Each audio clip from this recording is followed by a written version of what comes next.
दुनिया के अंदर पोर्टल्स मौजूद हैं दूसरी दुनिया में जाने के लिए, और टाइम ट्रैवल के ऊपर भी बड़ी बात हो रही है क्योंकि आपकी इतनी रिसर्च, इतना इल्म है आपके पास, और ज़ाहिर है कि इस्लामिक हिस्ट्री और सारी चीज़ों के ऊपर। इसमें एक बात ये भी कही जा रही है कि नबी पाक सल्लल्लाहु अलैहि वसल्लम ने भी मेराज की रात टाइम ट्रैवल किया था।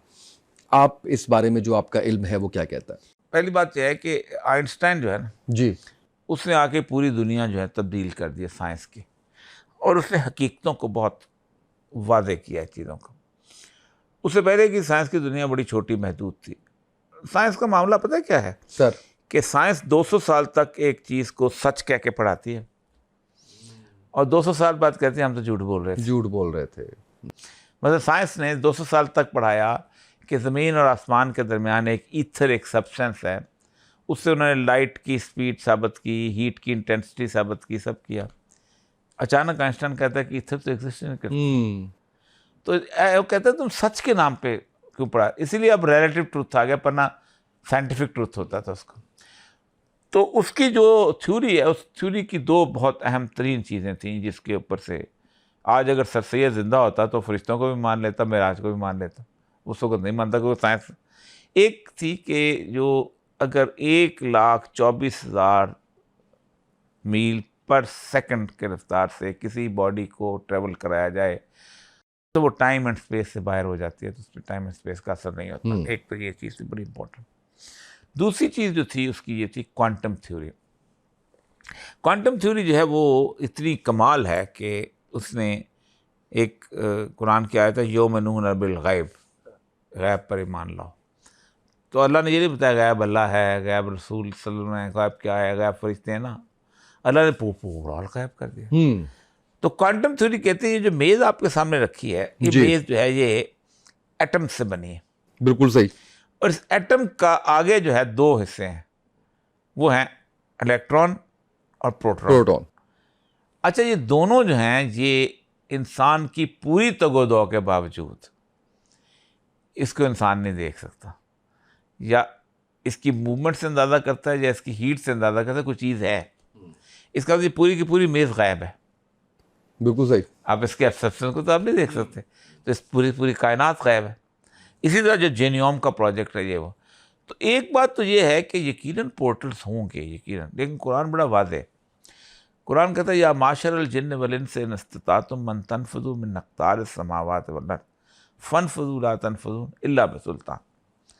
क्या जिन्नो इंसान तुम ज़मीन और आसमान के किनारों से बाहर निकल जाओ, तुम नहीं निकल सकते इल्ला बिसुल्तान। हाँ, ज़ोर से निकलोगे बाहर, निकल सकते हैं, जाते हैं सब कुछ ज़ोर से।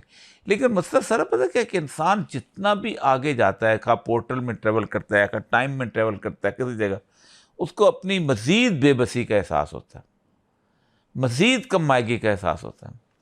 जब तक ब्रीफ हिस्ट्री ऑफ टाइम नहीं लिखी गई थी इसकी स्टीफन हॉकिंस की, तो इंसान कहता था ये बस 7 सियारे मरीख है फलाना फलाना। उससे कहते ब्लैक होल और इस कायनात। वो कहता है कि 3% दुनिया जो है वो रोशनी में है, बाकी तो 97 अंधेरे में, हमें पता ही नहीं है उसके अंदर है क्या और क्या चीज़। तो फिर बिग बैंग। तो असल मकसद ये है कि इंसान बड़ी अजीबोगरीब, दावे बड़े ज़बरदस्त हैं। औकात इसकी ये है कि जितनी तेज़ी से शानदार तरीके से कुत्ता सूंघ सकता है, इंसान नहीं सूंघ सकता। वाह। जितनी बेहतरीन तरीके से मक्खी देख सकते हैं, इंसान नहीं देख सकता। अब दावे इतने हैं इसकी कि जनाब पता नहीं क्या इतनी है और इतना जितनी अलार्म सिस्टम जानवरों के अंदर है ज़लज़ले में आने के, ये लेबॉर्ट्रियाँ काम करके नहीं कर सका। लेकिन कैसे नहीं हम कायनात की ढूंढने वाला सितारों के गुज़रगाहों का अपने क्या है अपने अफकार की दुनिया में सफ़र न कर न सका, जिसने सूरज की शुआओं को गिरफ्तार किया, ज़िंदगी की शब तारीख सैर कर न सका। इकबाल, मेरा जो शौक़ है ना वो बढ़ता चला जा रहा है। मुझे ये बताइए कि जो दूसरी दुनियाओं के बारे में कहा जाता है कि वहाँ पे भी मखलूक़ात मौजूद हैं, इस हवाले से देखिए यकीनन होंगे। देखिए अल्लाह तबारक व तआला ने हमें उसको जानने का मुकफ़ल, एक बात यह है कि जानना चाहिए। हमने जो ज़िक्र की डेफिनेशन की हुई है ना, वो ये की हुई है कि एक तस्बीह उठाई और या अल्लाह या अल्लाह या अल्लाह या अल्लाह या अल्लाह या रहीम हो या करीम हो, करना चाहिए, बहुत अच्छी बात, अल्लाह का नाम जिक्र। लेकिन कुरान में जो जिक्र की डेफिनेशन, एक तो जिक्र खुद कुरान, इन्ना नहनु नज़्ज़लना ज़िक्र व इन्ना लहू लहाफ़िज़ून, हमने ये जिक्र उतारा है और हम इसकी हिफाजत करें। लेकिन कुरान जिक्र की रेफरेंस बड़ी कमाल करते हैं। अल्लज़ीना यज़्कुरूनल्लाह क़ियामन व क़ऊदन व अला जुनूबिहिम, मेरे बंदे जो हैं वो खड़े हुए, पहलू के बल लेटे हुए और बैठे हुए मेरा जिक्र करते हैं। और कैसे करते हैं? वो यतफ़क्करून फ़ी ख़ल्क़िस समावाति वल अर्ज़, जो कुछ हमने इस दुनिया में तख्लीक किया उसमें गौर व गौस करते रहते हैं। और जब वो गौर व गौस करके वापस आते हैं तो पता क्या कहते हैं? रब्बना मा खलक़्ता हाज़ा बातिला, अल्लाह तूने कोई चीज़ गलत तो पैदा ही नहीं की। वाह वाह वाह वाह, सुभान अल्लाह। सुब्हानक व क़िना अज़ाबन्नार। ये अब जो लोग PhD करते हैं या जो लोग मास्टर करते हैं वो एक मजमून पढ़ते हैं, रिसर्च डिज़ाइन एंड मेथडोलॉजी। मैंने कुछ 8 साल ये मजमून पढ़ा है। उसकी 3 स्टेजेस होती हैं। पहली स्टेज होती है हाइपोथेसिस। हाइपोथेसिस कहते हैं मफरूज़ा, मफरूज़ा, लेकिन अकेला नहीं, N assumption based on reasoning. Okay, ऐसा मफरूज़ा जिसके पीछे दलील हो। दलील भी है। ये नहीं आप यहाँ से बैठ के कहते हैं बाहर सूरज निकला हुआ, नहीं, बिल्कुल सही है। आप उसकी रोशनी देख के कहेंगे यार बाहर सूरज निकला है, फिर मफरूज़ा कहेंगे कि आज सूरज जो है ज़्यादा गर्म है नहीं है, फिर बाहर जाके देखेंगे या गर्म चांद है। आज रोशनी ज़्यादा चांद है, या रोशनी वो ज़्यादा। सारा। लेकिन assumption based on the reasoning, इसलिए हाइपोथेसिस जो है वो, तो पहले आप हाइपोथेसिस करते हैं कि इस कायनात में एक हाइपोथेसिस है। अल्लाह कहते हैं हाइपोथेसिस ठीक कर लो। हाइपोथेसिस ये कर दो कि इस कायनात को कोई बनाने वाला है, फिर उसकी तहकीक शुरू करो तो सब क्लियर हो जाए। अगला वो कहते हैं कि दूसरी चीज़ जो होती है वो डाटा कलेक्शन है। अब वो क्या डाटा कलेक्शन का, ये तफक्करून फ़ी ख़ल्क़िस समावात, गौर व गौस करते हैं। और जब गौर व गौस करके वापस आते हैं, मैं कहते हैं कंक्लूजन ड्रॉ करते हैं, रब्बना मा खलक़्ता हाज़ा बातिला, अल्लाह तूने कोई चीज़ गलत तो पैदा की। और सारा इसके अंदर जो है वो मिल जाता है। सर मैं थोड़ा सा उस पर करंट उस पर आता हूँ। बहुत शुक्रिया इस हवाले से तो कि आपने इतने अच्छे तरीके से इस मौजू के ऊपर इतनी सैर हासिल गुफ्तगू और सारी आपने जो है वो रिसर्च बेस्ड और सारी रेफरेंस बेस्ड गुफ्तगू की है। अल्लाह आपको जज़ाए खैर दे। सर मैं थोड़ा करंट अफेयर्स पे आना चाहता हूँ, बस 4-5 सवालात हैं।